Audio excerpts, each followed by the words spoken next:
Well, let me bring you the latest on the Australia bushfires. Authorities are urging people living in areas that are under threat to leave or risk becoming trapped.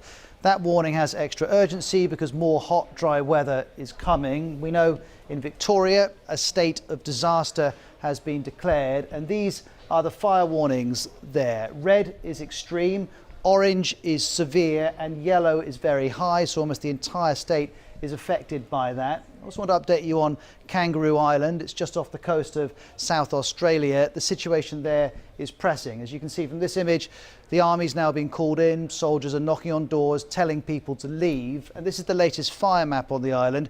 Areas that have already been burnt out are marked in blue. The area in red is where an emergency warning is in place. Yellow means watch and act. That means an emergency is nearby and to be vigilant. The mayor of Kangaroo Island has been tweeting about the situation, saying this is hell on earth here. 3 a.m, the fire is still roaring and a few kilometres from the airport. We are dead beat, he says. More broadly, fires are burning out of control across 3 states in the southeast of the country. Across Australia, 27 people have been killed and more than 2,000 homes have been destroyed. The Prime Minister says the threat is far from over. I would encourage all Australians to continue to follow the advice of authorities, to keep being kind to each other as the way you are. Thank you for your generosity and your support. All levels of government will keep working to ensure that we come through this together by staying together. Let's turn to a place called Nowra in New South Wales. Lucy Hockings is there. There are over 100 fires still burning here in New South Wales, so there's a real concern about what the hot, windy weather will bring in the next few days. Fires are a natural part of Australian life, but everyone here has been shocked by the ferocity of this year's season. Architect Nick Turner spent years designing and building a beautiful garden and home in the Kangaroo Valley. He knew that this day would one day come. He sheltered with 8 of his neighbours in his home and watched a cyclonic firestorm head towards his house. This is the story of how he and his neighbours survived and his home. We saved the house and the house saved us. And that was a nexus that, if it had broken at any point, would have meant that we would have perished. The air was like if you're in a very big thunderstorm, but instead of sheets of water, it was sheets of embers and looked like fire as a glow through the air. And the horizontal rain was horizontal burning pieces of wood flying through the air and leaves. And the strength of the wind was just incredible. Well, next to a place called Tomarong in New South Wales, Jonathan Head is there. In the fire-bleached bush along Australia's southeastern coast, Gary Simpson's backyard has taken a beating. Some of his tallest trees, badly charred, have had to be felled and dragged a safe distance from his house. He's been clearing up ever since a raging fire swept through last Saturday, and preparing for more fires once the weather heats up again. This was what was happening here last weekend. The whole forest around his house was ablaze. At one stage I said, this doesn't look good. This whole area is awash with flames. It's a pretty scary feeling. Yeah, it can be scary, yeah, most definitely. We've been very lucky. We saved the houses where people down the coast, on the south coast of New South Wales, have been completely devastated. They've got only the clothes that they stand in, and that's a horrible thing.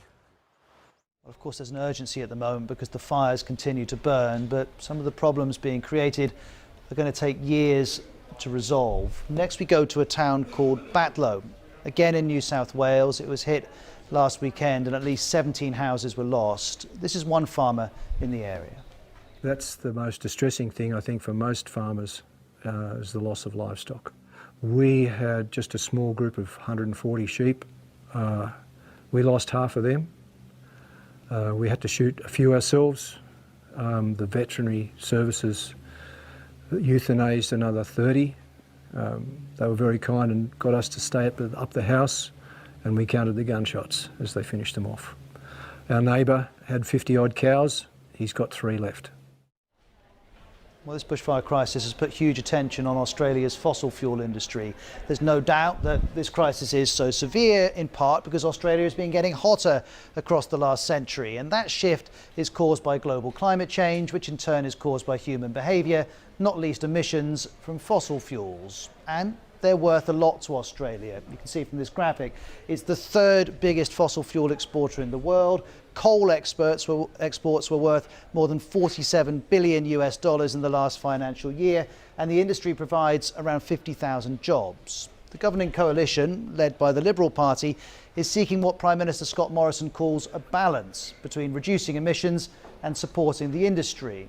For the Liberals, that means a number of things, including the government signing off a new coal mine further north from New South Wales in Queensland. The then Resources Minister at the time argued that there was a strong moral case for exporting coal to developing countries. So if that's export, then there's domestic energy use. This is a recent report from the Clean Energy Council, a renewable energy lobby, telling us that fossil fuels made up 79% of Australia's total electricity generation in 2018. The equivalent figure in the UK was about 40%. And if that's the government's approach, well, this is the leader of the opposition Labor Party. The road to a low-carbon future can be paved with literally hundreds of thousands of clean energy jobs, as well as supporting traditional jobs, including coal mining. Clean energy jobs, coal jobs, jobs all around, we'll see. This is from the organisation Carbon Brief. It has an analysis of all of the party's policies on energy and climate change from last year's election. In it, Labour confirms the inevitability of transition from coal, and it says we need a plan to support workers and communities affected. But there's little detail on how it will force through the move away from fossil fuels. And it's been keen to be seen to be supportive of coal. Here's a picture released by the Minerals Council of Australia showing 4 Labour MPs getting a tour of some mines last year. As in many other places in the world, short-term politics and long-term climate policy still sit uneasily in Australia. Both parties appear in their different ways familiar with trying to have your cake and eating it too.